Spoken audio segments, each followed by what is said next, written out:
Good morning. Welcome to what should be the final day of the COP26 summit here in Glasgow.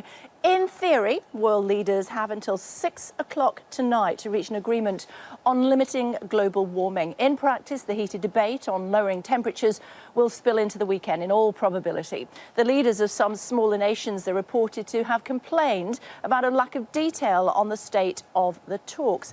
Ashna, as you know, is with us. She's been here throughout. Will it end today? So if you ask the UK presidency, if you ask Alok Sharma, he's going to say it will end at 6 p.m. today. That is the final deadline that he's been given. But some people are saying, is he just saying that to encourage more movement, encourage more ambition and to get things over the line? In reality, it looks very much like Saturday and even Sunday could be the day. There are lots of sticking points from this. The diplomatic gloves are off, essentially. Countries are really in those negotiation rooms overnight even. Overnight, we were expecting another draft agreement. It's called the first agreement of this final communique, but we haven't been given it. And that's delayed now by some 24 hours. So that's the real concern. If we don't have the final communique overnight, how are countries going to, well, agree on something by Saturday? Are we going to reach this 1.5 degrees? Keep 1.5 alive is what Boris Johnson keeps telling us. He does keep saying that, but scientists, according to the pledges that have already been made, big movements from China, big movements from India, but even with that, it looks as though scientists are saying we're not going to reach 1.5, we're actually going to limit to 2.4 degrees. So at the moment, scientists are saying it's not enough what's already been committed. OK, lots to talk about between now and 6 o'clock tonight, or indeed spilling over to tomorrow. Let's see. Ashna, thank you.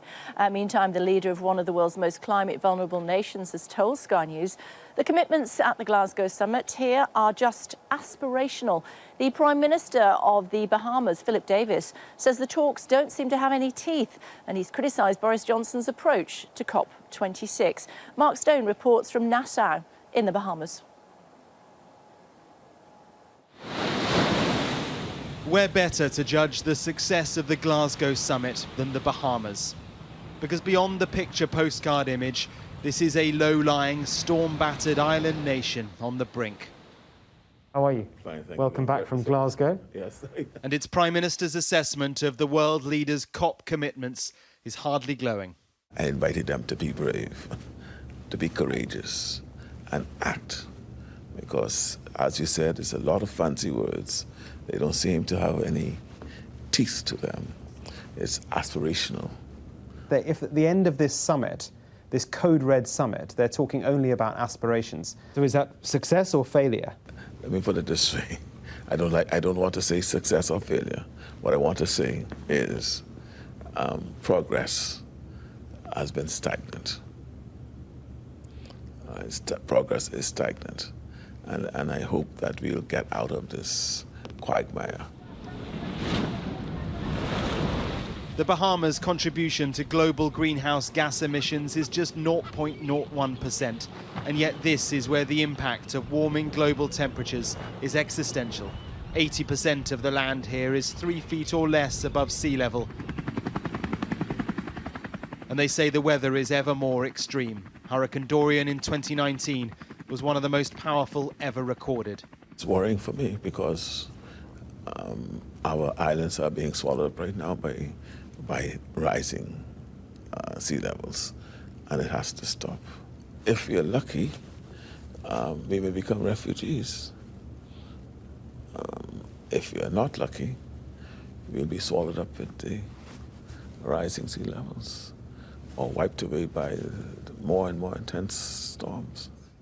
Among the Prime Minister's fears is the non-binding nature of pledges that are not promises, which could be scrapped as fast as governments change.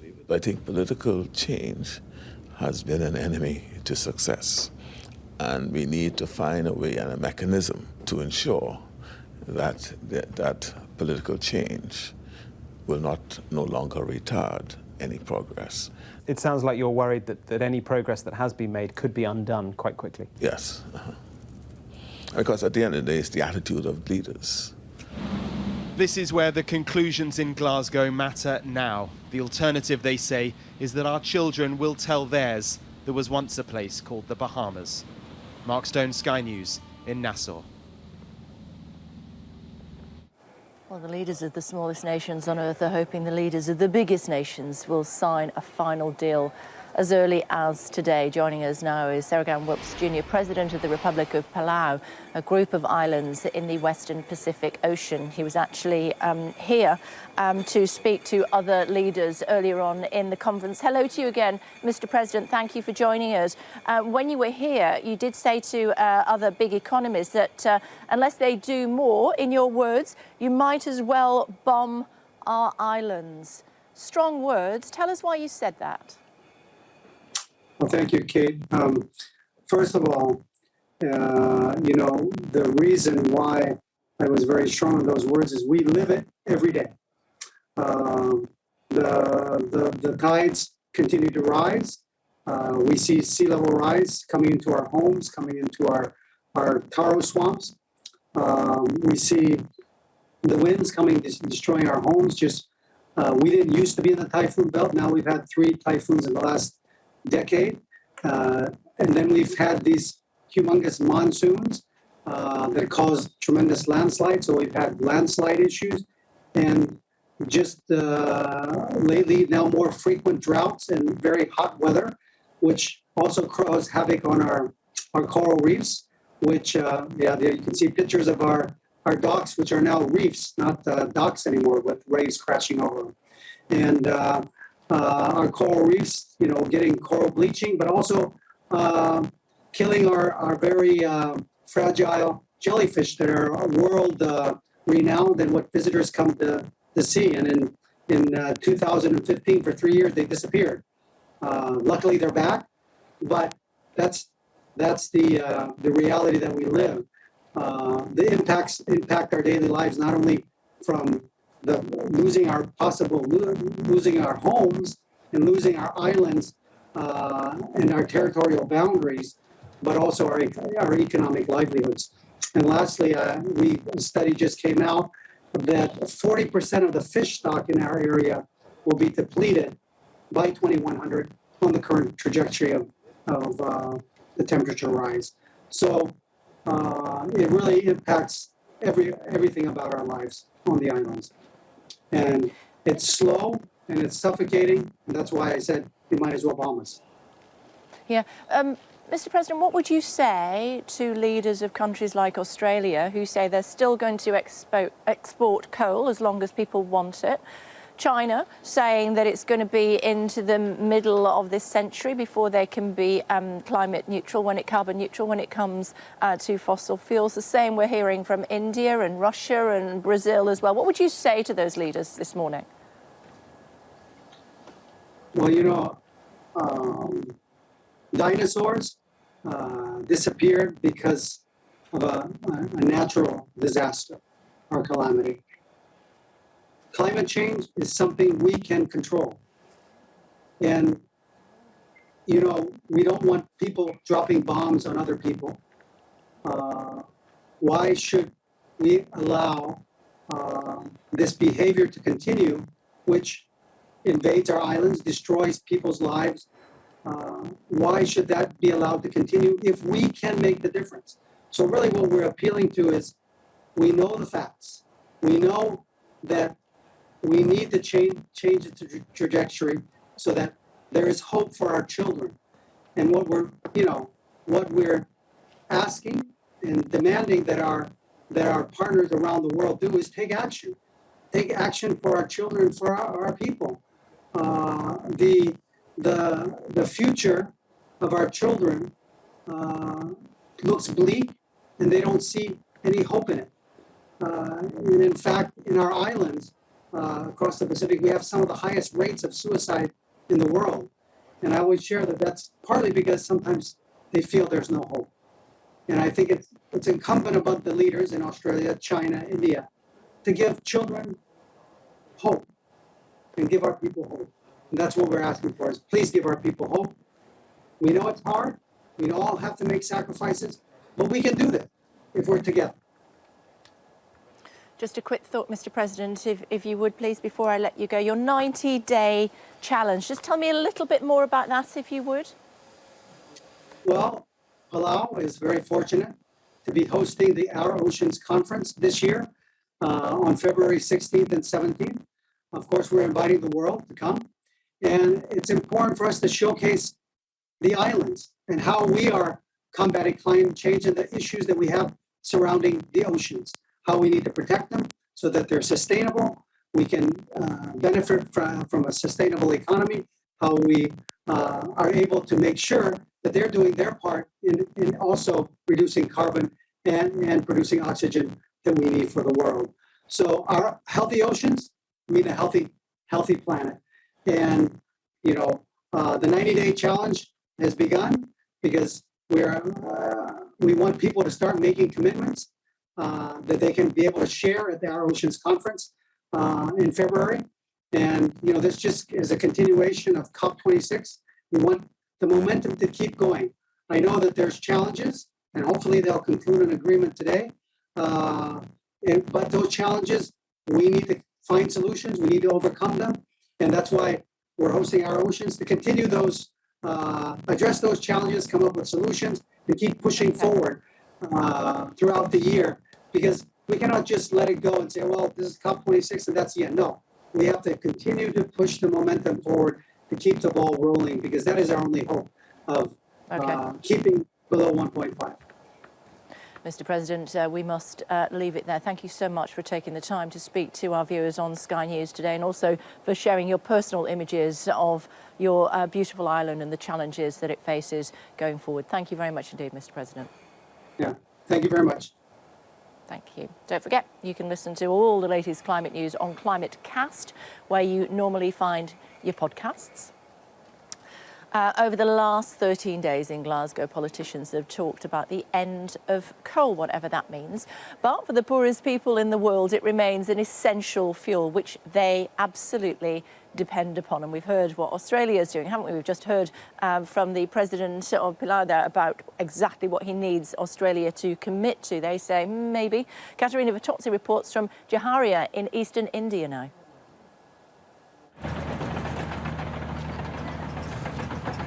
They are here every day from dawn until dark, dodging bulldozers and tipper trucks for this.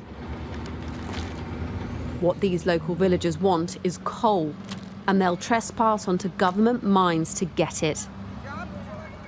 It's terrifying to watch as even very young children race towards lorries unloading piles of mine pit debris, sifting through the remains to steal whatever little chunks of coal they can find. आग लगाते हैं इसका, आग के मतलब पोड़ा बढ़ता है, अब कोयला के रूप में पोड़ा बनता है और बेचने जाते हैं बाजार में हम लोग।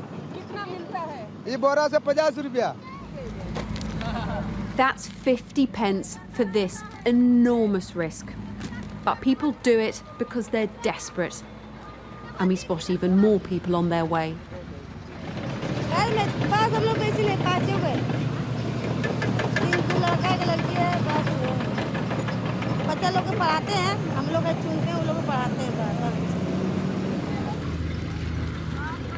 This is happening in the plain view of all the people who are officially working here. You know, they can see what is happening, and it happens every single day. And although police, we are told, come and periodically chase people off, tacitly they accept it because they know if people aren't allowed to do this, however dangerous it might be, they've got nothing left. Despite India's new 2070 net zero date, there's no clear targets for coal. And workers at this mine tell us they've been told to extract more. Because although India has ambitious plans for renewable energy, lifting millions out of poverty means power now, and lots of it. When the world is saying we've got to stop burning things, we've got to stop using coal, is there a way we can do that and balance that without sacrificing these communities? ये इनका livelihood इसी पर dependent है। Government चाहे mining करे चाहे नहीं करे, गवर्नमेंट डू माइनिंग और don't do mining, but they will do their mining by their own. So without coal the entire area can not exist.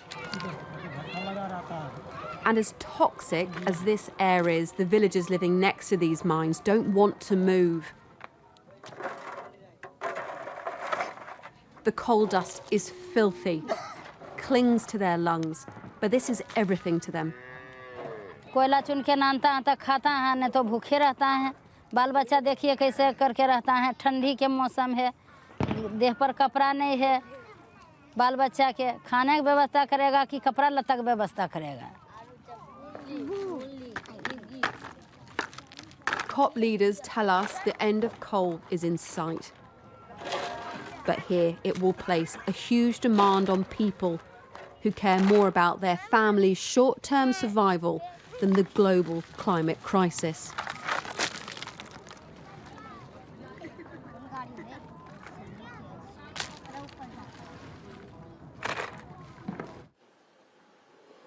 Ashna's keeping an eye on the climate dashboard for us in the boxing ring that you see on the climate show on our dedicated channel. Chat to her in just a second. Before that, let's bring in Katarina, should we, who's standing by for us. You've been up to your knees and higher in water over the last few days. Good morning, Katarina. What's it like there today? Well, as you can see, Kay, still plenty of water over the city of Chennai. This is the 6th day that this South Indian city has been inundated after an intense bout of rain at the weekend, and heavy rain really ever since, and it's simply not drained away. I mean, just look, this is a pretty main road through the city. It hasn't stopped some people trying to get from one side to the other. At least now it is looking a little bit drier, and it's really now a case of trying to pump out as much water as they can. And if we head over in this direction, you can see that's exactly what's happening. State fire and rescue departments are using these big water pumps just to try and shift some of the water, because the issue at the moment in the city, and this is the issue for which state administrators have come under a huge amount of criticism, is that Chennai is a city that is not built for this sort of extreme weather, and we know that as a result of our warming planet, we're going to see more radical and frequent shifts in extreme weather, things from extreme heat to extreme rain, and we need cities that are resilient and which can cope. There's been a lot of criticism here that this city cannot, what other cities can, and what can other cities do to try and prepare to cope for extreme changes in weather like we've seen in Chennai, so that when there is a heavy deluge of rain, you don't end up with scenes like this, people riding motorcycles with water coming up to their feet and over, and people simply unable to get the basics. Schools have been shut here. There's been tens of thousands of homes across the state devastated by these floods. It's not over yet. It's the beginning of monsoon season. It's really just a start of a long period of difficulty for people living here. OK, Katarina, thanks very much indeed. Highlighted here, of course, as well at COP26, where more than 120 countries' leaders have been meeting over the last 13 days. Is this going to be the last day? Are they going to reach that 1.5 degrees, or certainly in agreement? Watch the chair there, Heather, 1.5 degrees that they're so promised. Hello. Lady who you know, Ashna, has been taking us through events throughout the last couple of weeks. This is our climate dashboard. Behind us is obviously the set that we normally use. If you've been watching us at all on our climate show, our climate channel with Anna and also with Sam, tell me about this, though. The first one is the temperature of the Earth. Because it looks a bit scary when you first look at it. So a lot of numbers. A lot of numbers, but the first one. So since the Industrial Revolution, the Earth has obviously... Is that mic switched on, darling? Oh, I think it is. Yeah. 1, 2, 3, 4. Can Great. you hear me? Yes, I think we can. We can now. The first one is the temperature of the Earth right now. So at the moment, it's sitting at around 1.2 degrees. The crucial number, though, is it going to reach that limit of 1.5 degrees? But that's been warming since the Industrial Revolution. The second number, the total number of CO2 emissions currently around the world, and look at it, over 2 million. And what scientists are really concerned about is obviously with that increased rising, countries like India, parts of the Pacific Islands are going to be destroyed because of those coastal communities, and so many other things are literally losing out to all of this. And the last one is right now, this is as we speak, yeah. As we speak, this is the amount of power that is powering the UK. The UK. So at the moment, look at that, no coal is being used at all. That's impressive. That is impressive. 50% wind. I suppose it is quite a windy day today here in Glasgow. Pretty cold up here in Glasgow, people. But 0% solar, because I suppose we are in Scotland. Yeah, OK. Nuclear increasingly as well, but interesting, no coal at all. I know you're going to be with us throughout the programme this morning. Thanks very much indeed, Ashnaf. No, thank you.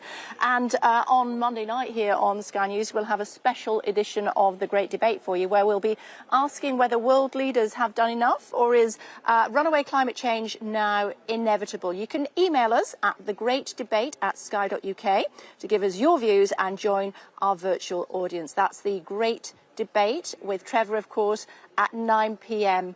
on Monday. So, as I said, will it be pulled down later on today? Hedley, if you turn around, we can have a look how amazing that Earth is. When you first come in to this summit conference hall, the Blue Zone, as it's called, it really, really captures the attention.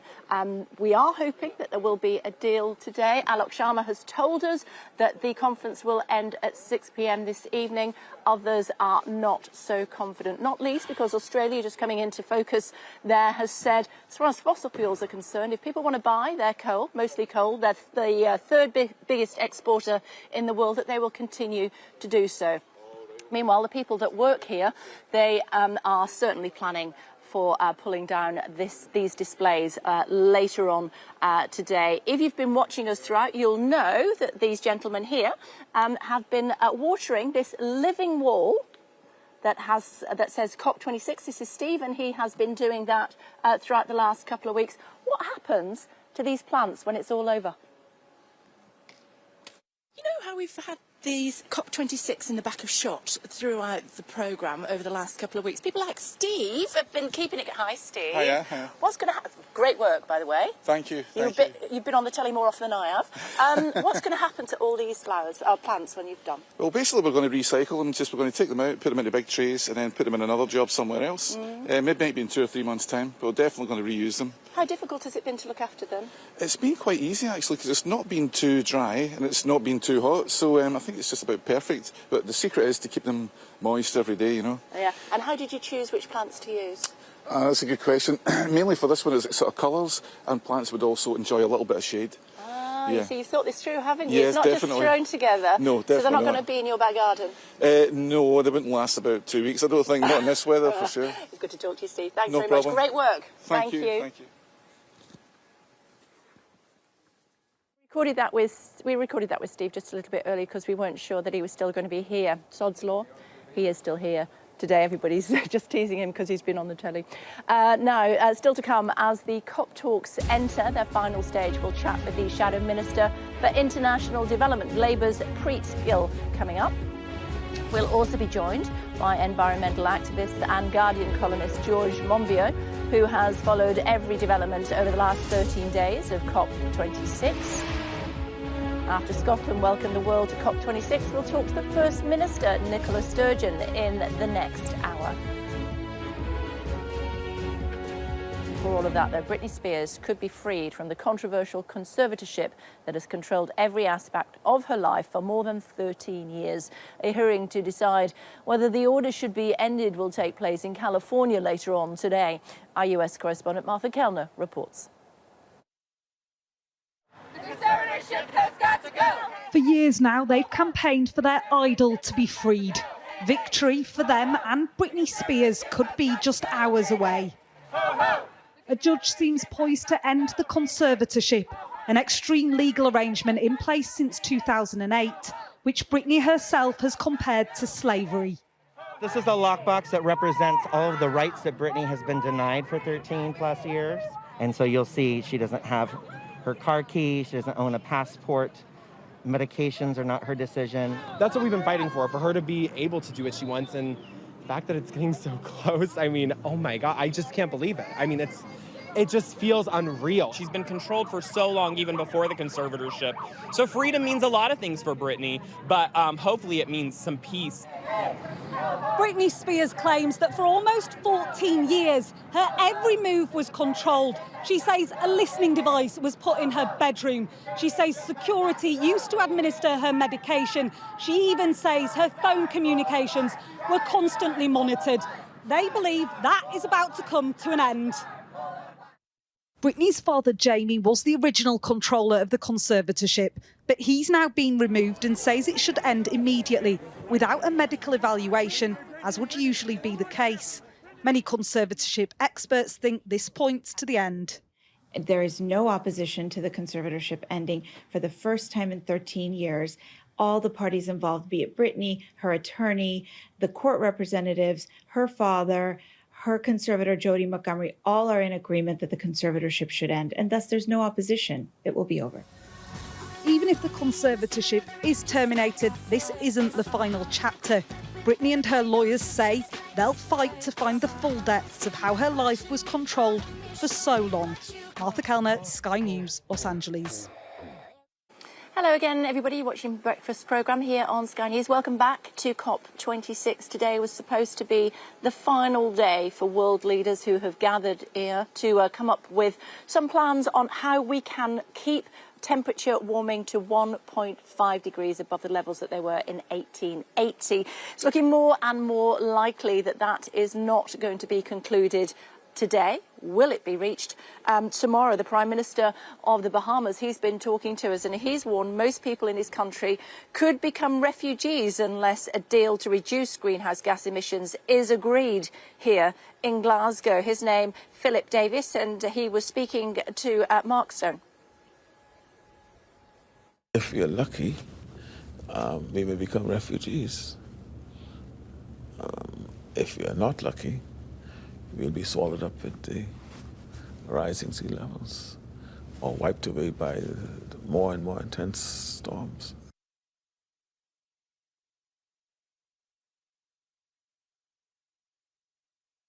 We will be speaking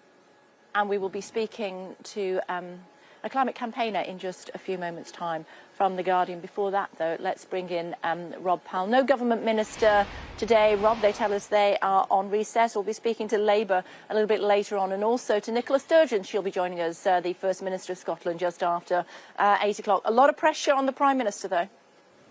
Yeah, and I think this was always going to be a very difficult task for whichever Prime Minister, whichever country hosted this climate conference. I think getting countries like China to come to the table and make meaningful cuts in their ambitions in terms of emissions and getting other countries to scale back on their use of coal was always going to be tough. That's why Alok Sharma, the COP president, had been clocking up the miles ahead of this conference to sort of try and roll the pitch for meaningful concessions in Glasgow. Now, has that worked? Well, in terms of the first week, you could maybe make an argument that it had to some extent. I think there was some optimism from the UK side. I think they were pleasantly surprised at the sort of sense of momentum going through that first week with those agreements around deforestation involving Brazil and agreements on methane as well. I think it's when we got into the second week and actually the sort of meat of the issue where it all seemed to get a little bit more gloomy. And I think that is because some of the fundamentals here, in terms of the fundamental positions of various countries, don't seem to have changed. And I think reading that draft agreement, and there will be more, it will be revised, you can see why the Prime Minister of the Bahamas feels quite so pessimistic, because there is a lot of uses of words like urges and emphasises and recognises. And I think that is why people like the Prime Minister of the Bahamas say that they want something a lot more concrete. And of course, an argument even over whether there should be a reference to coal and fossil fuels in there as well. I think publicly, you're getting gloomy signals as well. The UN Secretary General Antonio Guterres saying that the Keep 1.5 Alive target is really on life support. Alok Sharma saying that window is closing. I think if the ambition for this summit, as stated, was to conclusively say that that 1.5 degree target has been kept alive, I think it's looking more and more unlikely by the end of Glasgow that they will be able to say that. So for Boris Johnson and the UK government, it may well prove that this conference doesn't live up to the lofty ambitions set out for it. OK, Rob, thanks very much indeed. Lucky to have with us George Monbiot, Guardian columnist and environmental activist. Good morning to you. Now, you've been here throughout, haven't you? We've just had a document that's been released, quite a weighty tome. Do we know anything about it at this stage? I haven't yet had a chance to look at it. I dare say it's going to be another incomprehensible word salad, similar to the previous ones that they've released. There's this sense that they are still just messing about at the margins of this. You know, we need really striking fundamental change, like a promise to leave fossil fuels in the ground, no more fossil fuels by 2030. That's the scale of what needs to happen. By contrast, it's just all in square brackets at the moment. It's all just messing about with little details. This is not going to get us out of the fix that we're in. How do you think that COP26 will go down in history? Well, there have so far been 24 failed summits and half a successful one. Paris in 2015. This, unfortunately, is looking very much as if it's going to be the 25th failed summit. And why do you think that is? Is it because of countries like Australia, particularly Russia, China, Brazil, who are paying lip service, but actually when it comes to it are not taking the steps needed? Well, we can all point to each other as being responsible for this, and indeed certain countries, are much more recalcitrant than others, but actually there is a generalised lack of political will. You know, the host nation here, the UK, has done some reasonable things for climate, but it's just not got the will to drive this process through. There's no ambition. I mean, where are the ministers today?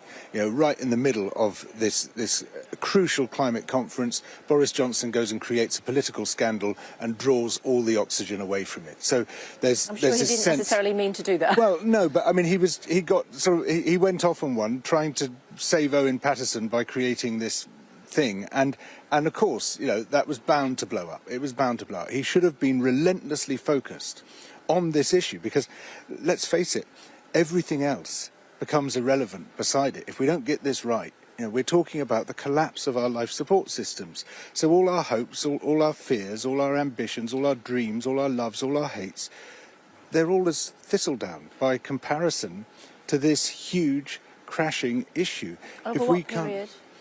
It could happen very quickly. We don't know, because we're dealing with complex systems, and complex systems have tipping points. And and if they're pushed past a critical threshold, they will go very quickly indeed. This is 1.5 degrees above 1880 levels. We don't know. We don't know. I mean, 1.5 degrees is an arbitrary figure, to be honest. You know, obviously we want to keep heating as low as we possibly can, and so that's what they've come up with as their arbitrary figure. Is it safe? Well, we don't know. I mean, the only safe... It's safer than 2.4 degrees, which apparently is very concerning and could be what we are landing at the moment. That at the moment seems to be the thrust of where we're heading for, which is probably an extremely dangerous level of global heating. But because we don't know where the tipping points lie, you know, the only really safe approach is sudden and drastic change, where we say, right, we're just going to cut off fossil fuel supply and bring about a transition as rapid as the US underwent when it joined the Second World War at the end of 1941. Within a few months, it had turned the entire economy from civilian to military. We need to turn our entire economy from fossil-powered to clean energy. What about this oil field that's off Shetland?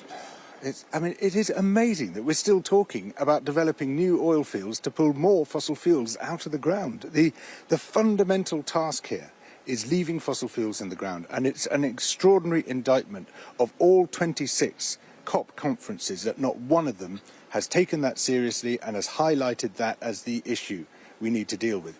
Beside that, everything else is distraction. It's just all hand-waving and grandiloquent gestures and fine words. But unless you're actually committed to leaving those dirty fuels in the ground, you are therefore going to be committed to further global heating and catastrophe.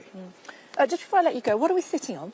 It's paper of some kind. Because there was a bench until paper. I don't know if you can see it, and until I sat down, it's like some sort of corrugated paper or something. Definitely recycled. I mean, they've certainly paid lip service here, some might say, but unless they actually get a deal, then it was all for nothing. Well, yeah, I mean, they're very good at dressing it up, although it has to be said that some delegates have described this to me as the worst organised climate conference they've ever been to. Oh dear. Absolutely chaotic, not even enough chairs, for example, but, you know, much more important things. Delegates who have flown halfway around the world can't get into crucial meetings. It's been catastrophic in that respect, but not nearly as catastrophic as a totally feeble outcome, which unfortunately is where it seems to be heading. OK, George, good to talk to you. Thanks very much indeed. Thank you. Thanks a lot. Thank you. I'll just take that off you, if I may. Thank you. Ashna, tell me about these documents that have just been released.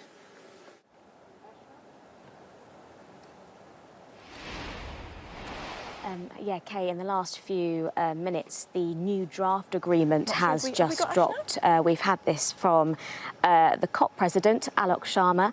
He has said that, this document shows us that the language mentioning fossil fuels has changed, but fossil fuel subsidies is still mentioned within the agreement. If I just read it out to you, this is quite significant because let's remember, we've been talking today about countries like Saudi Arabia, like Russia, like China, thinking that initially it was mentioned in the draft agreement, but could it well be phased out of the next version of the agreement? This is what it says. This is paragraph 20. Now, it calls upon the parties, so all 197 parties who are here at COP26, to accelerate the development, deployment and dissemination of technologies like green energy technologies and the adoption of policies to transition to low-emission energy systems, including by rapidly scaling up clean power generation and, this is the crucial bit, accelerating the phase-out of unabated coal power and of inefficient subsidies of fossil fuels. Why is this significant? Well, this is significant because for the first time, this is the first time the United Nations deal, any form of United Nations deal,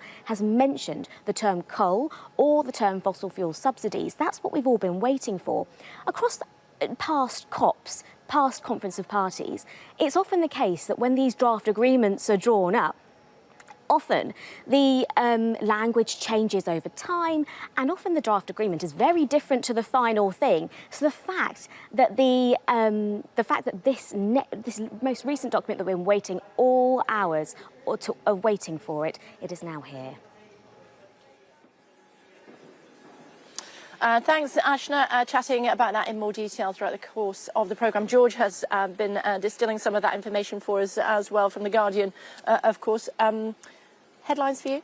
Well, they say they want to phase out unabated coal and fossil fuel subsidies, which, yeah, is fine. It's a slight improvement on the previous draft. What does that mean? So it means unabated coal means coal-fired power stations which are not capturing the carbon dioxide and pumping it underground.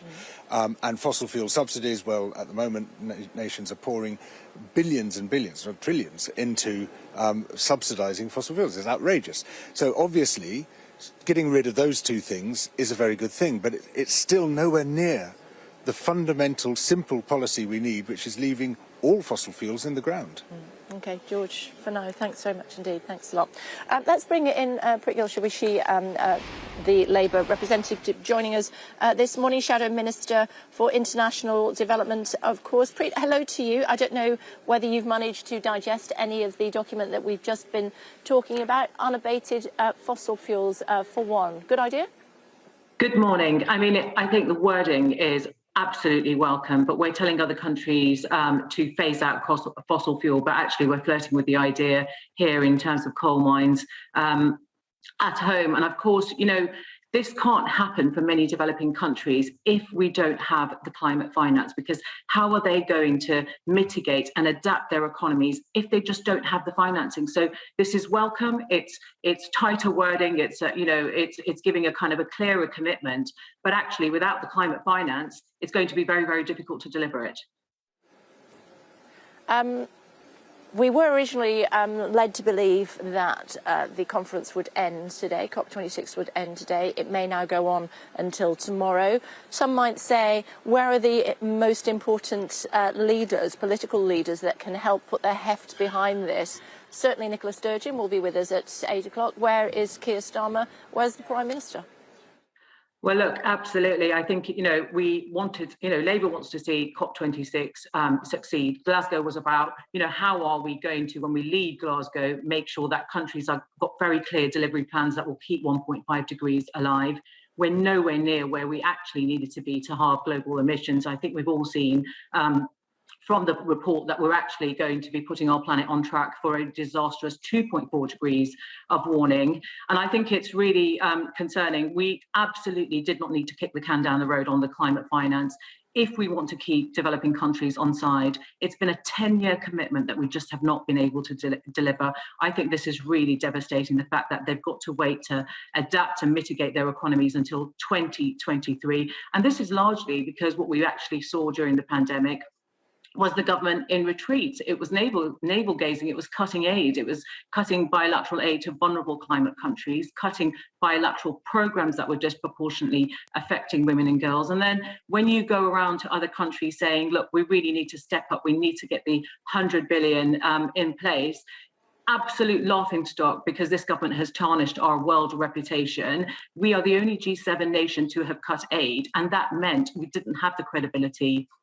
to really bring the broader coalition and our allies together to say, this is the time to act now. When I spoke to Global South activists from Ghana, Malawi, across Africa, what they were saying to me, what we don't want to see from this COP26 is just more warm words. We really need to see action. And of course, we just haven't had that. And I want the US and China to back the call as the biggest emitters of the developing countries to say, we can't delay closing the gap. We've got to come back every single year until we can close that gap. I think that's absolutely right. Ed Miliband has been calling for that. You know, I know the COP26 President Alok Sharma has really been trying. He's been up against it with the Treasury and with the Prime Minister because, you know, our global reputation, being a trusted partner on the international stage, really does matter. How much has sleaze been a distraction? How much, sorry? Has sleaze been a distraction from COP26? I think it's been a huge distraction for the Prime Minister, and nobody had thought as the COP26 President that there he would be actually on stage, you know, saying, making a huge statement that Britain is not a corrupt country. Absolutely right, Britain is not a corrupt country, but this Prime Minister and this Conservative government are absolutely mired in sleaze and corruption. And of course, this is not something that we are seeing that is new. This is not just last week. We have seen this consistently throughout the pandemic with the issuing of government contracts. I think it's a really concerning place to find ourselves. When I've been out on the door talking to people, it's the one thing that they're saying, that they absolutely do not want Britain to be seen globally as well as a country that doesn't uphold its democratic values and principles. It's something that we've always been very proud of, and actually our reputation has been absolutely tarnished by this Conservative government. Yeah, but how nervous is the Labour Party that there are similar revelations of sleaze that could come and bite you on your nose? Look, people will constantly be looking for stories, and I think this is not about making this about politics. This is about the trust that we put into our democracy, into our parliament, and it's so important for people. This is what Labour absolutely wants to bring back by having an office for value for taxpayers' money. You know, we're saying that we've got to stop MPs having second jobs. They've got to be absolutely committed to serving their constituents. They can't be legislators and paid lobbyists at the same time. It just does not work that way. And we've got to make sure that we have processes in place that enable MPs to ensure that they're not, you know, avoiding or using loopholes in a way. We expect the rules for the country to be the same rules for parliamentarians, and that's exactly what Labour wants. Just looking at another poll out this morning, second poll in a row, Ms Gill, and it's a Redfield and Wilton poll showing Labour with a 2-point lead over the Conservatives. As I said, second poll in a row. Finally, Labour does appear to certainly be holding its own for now. What are you going to do to hold on to that? Well, I think we've been a credible opposition. We've seen it through the pandemic, where I think all of us have lost count how many U-turns we've managed to get the government to. It's absolutely getting cut through. The fact that Labour is being able to hold the government to account, but it's also been able to provide some very clear solutions. We're not just coming and saying what the government's got wrong. We're actually saying, well, this is what the government could do. This is the alternative, just like we set out the 5-point plan for COP26 as well. In terms of what we expected. So absolutely, you know, we are going to continue to do the work that we've been doing, setting out the policies on the side of working people and building that trust back into politics. That's exactly what is needed right now. I'm going to go this way. OK, it's good to talk to you, Ms Gill. Thank you very much indeed for taking the time to join us on the programme this morning, last day of the climate summit here in Glasgow. Or is it? I'm just going to go this way. Headley will go around the other way. I just want to show you the climate dashboard. You know that the Prime Minister has been saying throughout, let's keep 1.5 alive, and 1.5 is the temperature that we do not want to go above 1880 levels in order to try to have a fighting chance to keep control of our planet. This is our boxing ring. As you can see, this is where we have our special programme that is on throughout the Climate Live show. Global warming since 1880, 1.23 degrees above the level that it was in 1880. This scary figure here, this is the millions of tonnes of carbon dioxide emissions that is being spewed out into the atmosphere, that according to the University of Oxford. This is the real-time power mix for the renewables. At the moment, pretty windy up here in Glasgow and other parts of the UK, and as a result, 46.3%, as an example for you, is how much wind power is being used to power the UK right now. Interestingly, here down at the bottom, coal, nothing at all. And solar, hardly surprising because it's not a very sunny day, but there you go, nothing from the sun either, but certainly coal is way down. It's not the case in all countries, and that is what we need to see in order to bring this figure down. That is what we're talking about here in Glasgow. Will we have a resolution by the end of the day? Does anyone know which particular parts of your body can be damaged by air pollution? Friday will start mild and windy with spells of heavy rain in the north and west. That rain will spread across more of Britain during the morning, but it won't amount to much in the south. Meanwhile, Northern Ireland will turn drier and brighter. Strong winds will bring coastal gales to parts of the west. The afternoon will see the wind and rain easing, giving some late brightness in places. Looking at the UK's air pollution, levels are expected to remain low, measuring between 1 and 3 on the Daily Air Quality Index. The Air Quality Report, sponsored by Philips Air Purifiers.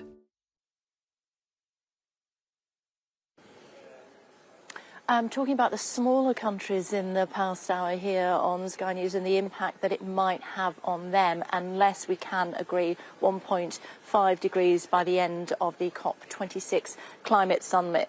We talked about the Bahamas, didn't we? But we also want to tell you about what's happening with Madagascar. Landscape is under threat there from illegal mining, is what we're being told. Our special correspondent Alex Crawford is there for us.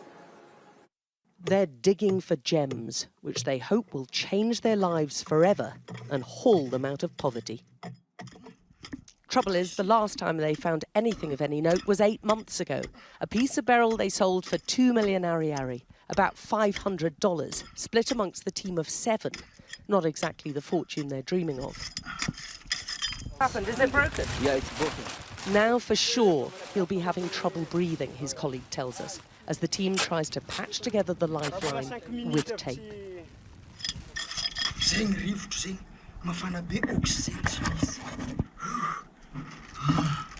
Underground, the break in the air supply is rapidly noticed. But the lack of panic seems to indicate this is a fairly regular, potentially deadly hazard. They often pass out down here, but it doesn't put them off. And we'll be chatting to Alex in the next hour here on Sky News, our special coverage from COP26 here in Glasgow. As I've been saying all morning, will they reach a deal by the end of the day? Ashna has been looking at some documentation that's been released. Tell me more. That's right. We have been waiting all night for this documentation, but it's arrived in the last few moments or so. The key phrase we were looking out for was fossil fuels, because there was a clause written in the very first draft that said they wanted to phase out fossil fuel subsidies and coal. Now, a lot of parties, including the Saudi Arabia, kicking up a bit of a fuss about it, we heard in the background. But it looks as though that wording has remained within the draft agreement, as within the latest draft agreement. So it looks as though that's staying in. The wording, however, has very much changed, the language around it. Things like they're going to phase out insufficient fossil fuel subsidies and unabated coal power. What does that mean? Well, exactly. It's up for interpretation. And I think that's the key thing regarding these documents, is the language around it will be so important, because each nation is going to take it however they want to take it. So what actually happens, with a minute left on the show, what actually happens? There are officials who will sign these documents, the leaders have to come and sign it. What happens? So it's one final huge document. It's very complicated. At the moment, it's covered in loads of brackets and loads of italic fonts. What is currently happening is every single nation, so every single 197 parties, has to agree on the terms, the exact wording and phrasing. So that's what's all in the air. So they all have to sign it. They each have to agree on every single word. So it's no wonder it's taking ages. OK, Ashna, let's see if we can unpick that by the end of the programme. For now, thanks very much indeed. So Ashna's saying we have had this document. It is 46 pages long. I think she said 46 pages. Yep, she did.